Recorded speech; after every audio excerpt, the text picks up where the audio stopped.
insanlar onu məsciddən, minbərdən necə görürdülər, yaxud da müxtəlif yerlərdən necə görürdülərsə, eyni ilə evdə də elə idi.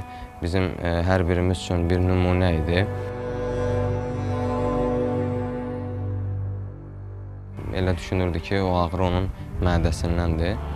Halbuki elə problem ürəyində idi.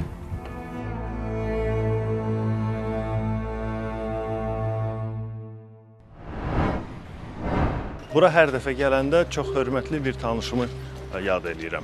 12 yaşında atasını itirmişdi. KVN komandasında oynayırdı. Sonralar isə hər kəs onun dediyi sözə diqqətlə qulaq asırdı. Hacı Şahindən danışıram mən.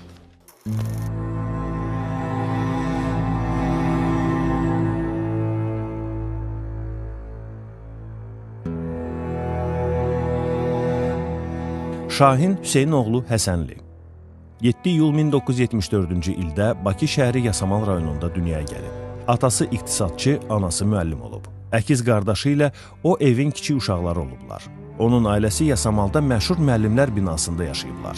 1981-ci ildə Bakı şəhər 189 sayılı orta məktəbin Rus bölməsinə daxil olub.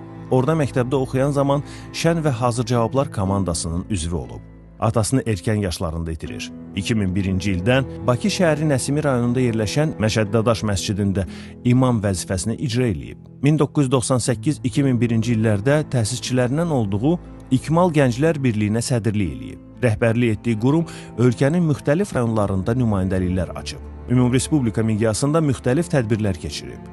Fəaliyyətinin əsas istiqaməti milli mənəvi dəyərlərin, sağlam həyat tərzinin və vətənpərvərlik hissinin gənclər arasında təbliği olub. Ailəli olan Hacı Şahinin 4 övladı var.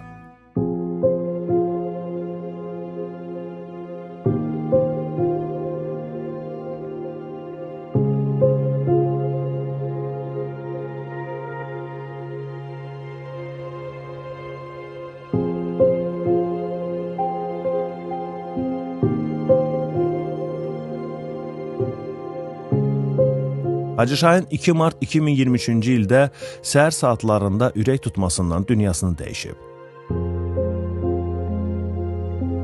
Onun böyük oğlu Hüseyin ilə danışdım. O da atasının məzarına doğru getdiyini söylədi. Yollandım onun yanına.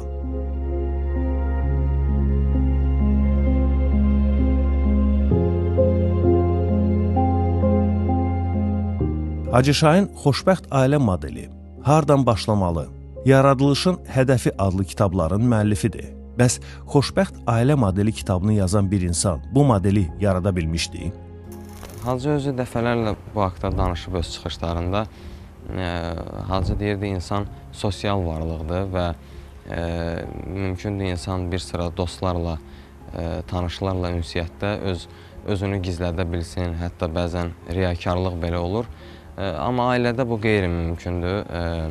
Ailə münasibətlərində insanın həqiqi kimliyi aşkar olur və mən də Hacının övladı kimi, yəni onun ailə üzvü kimi onu deyə bilərəm ki, yəni necə ki insanlar onu məsciddən, minbərdən necə görürdülər, yaxud da müxtəlif yerlərdən necə görürdülərsə, eyni ilə evdə də elə idi.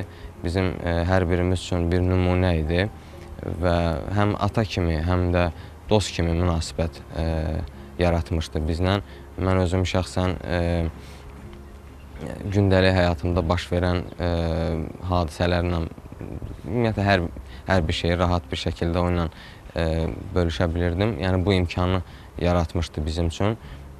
Bundan əlavə Hacının tərbiyə metodikası, belə deyək, tərbiyə prosesi, yəni Hacı İndi mən o dövrlərdə o prosesin içində olduğuma görə mümkündür tam da hər şeyə diqqət eləyə bilmirdim. Amma indi keçmişə baxdıqda görürəm necə incə-incə bizim üzərimizdə işləyirdi. Sadə bir şey deyim, məsələn, heç vaxt yox deyə cümləni başlamırdı. Hər hansısa bir istəyim olduqda mənim deyirdim, məsələn, ata mən filan yerə getmək istəyirəm, yaxud da filan işi görmək istəyirəm. Razılaşmayanda deyirdi, bəlkə sabah gedəsən, yaxud da başqa cür eləyək. Yəni, sanki alternativ təqdim eləyirdi. Yəni, belə incə-incə bizim üzərimizdə işləyirdi və Təbii ki, biz də onun yanında özümüzü xoşbəxt hiss eləyirdik və ona görə bəli düşünürəm Hacı xoşbəxt ailə modelini yaratmışdı və bu yöndən də insanlara nümunə idi. Biz onu sağlam bir insan kimi tanımışıq. Heç vaxt ağrıları olmasından, xəstəliyindən bəhs eləməyib. Bəs ailədə bu cür şikayəti olurdu?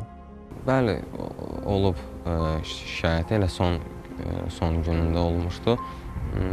Elə düşünürdü ki, o ağrı onun mədəsindəndir. Halbuki elə problem ürəyində idi. Son müsahibələrinin birində demişdi ki, ölüm hələ başlanğıcdır. Sanki bu anı tez yaşayacağını bilirdi.